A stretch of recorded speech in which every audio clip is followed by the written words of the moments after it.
Are you a personal trainer trying to take your business to the next level? Maybe you'd like to go online and build an amazing online fitness coaching business, making 5 or 10 grand per month, maybe even more. Well, if you are trying and nothing seems to be working, I'm gonna reveal the 5 mistakes that you're probably making that you're not even aware of. So follow along with me. But before I get into it, let me know if you have felt any of these feelings before, because I sure have. Overworked and burned out, delivering like 20, 30 hours of personal training per week. Dealing with annoying clients who cancel last minute, but you know you have to keep them because they're paying your bills. Getting sick and tired of cleaning gym equipment and picking up after people who can't put the weights back. Deeply despising the 4 a.m. wake ups to either open the gym or train a client, or the late night evening coaching sessions. Or maybe you're tired of getting ghosted by clients who say, I need to think about it. If you have felt any of the above, then you've probably been making some mistakes, and I'm going to show you exactly how to fix those. The first mistake I see a lot of PTs making is focusing on building a fancy website. And I'm going to explain why this is such a mistake. Building an amazing website takes time, and it can cost a little bit of money that you don't really need to be spending. Your website is only as good as the traffic that runs towards it. So if there's no traffic, there's no money. And the likelihood is if you're struggling as a PT, you probably don't have much traffic anyway. Another thing is, why build a website if you haven't got a proven organic marketing strategy, whether that's your online coaching or even in the gym? It doesn't make sense. Alongside that, having a poor website actually devalues your coaching brand. So it doesn't make sense again. Essentially, the problem that I have with people that focus on this website thing is your energy is actually in the wrong place and you're focusing on the wrong things. And then lastly, if you are building an online coaching business, you don't even need a website. There's social media. Instagram alone has 1.1 billion active monthly users, and you can put your testimonials on Instagram. You can have a link to a booking call on Instagram, and you can show your content and give value on Instagram. Therefore, you probably don't need a website. Don't get me wrong, you might want to get one at some point down the line as you continue to build your online fitness empire, but at the start, you really don't need it. So that is mistake number 1. Mistake number 2 is not tracking data. There are too many coaches out here who do not keep a hold of their former clients' details, people that have inquired about their services. It's a mess. If you want to be a fitness business owner, you need to get into the habit of tracking data. The numbers don't lie. Every single free taster session you've given away, you should have that person's email, phone number in a list. All your old clients, all your current clients, everybody should be in a formatted list. If you're working in the gym, you should be tracking how many conversations are you having per day. Again, if you know these numbers, then you can maximize your opportunity to get more clients and more leads. If you're an online coach, how many DMs are you sending per day? How many conversations are you having per day?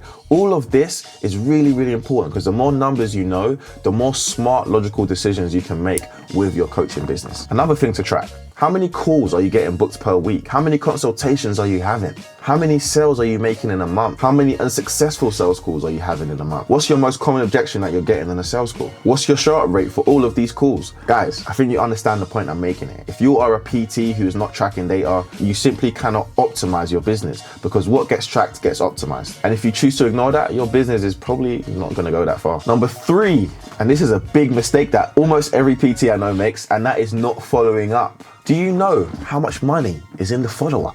Come on, guys. According to a study by Brevet, 80% of sales require an average of 5 follow-ups. So if you ain't even following up once, what do you expect to happen?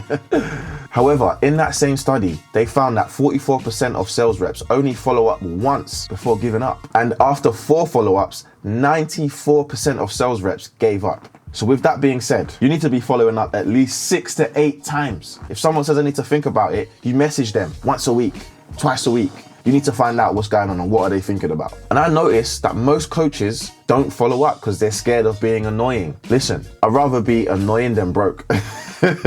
And you can follow up in different ways: text message, phone call, email, video, voice note, WhatsApp. There's different ways of following up, and they probably haven't started working out anyway. The amount of times I've called people after a consultation call and 2 months later they probably gain another 10 pounds is beyond me. Always follow up. I was a bit emotional about that one. Okay.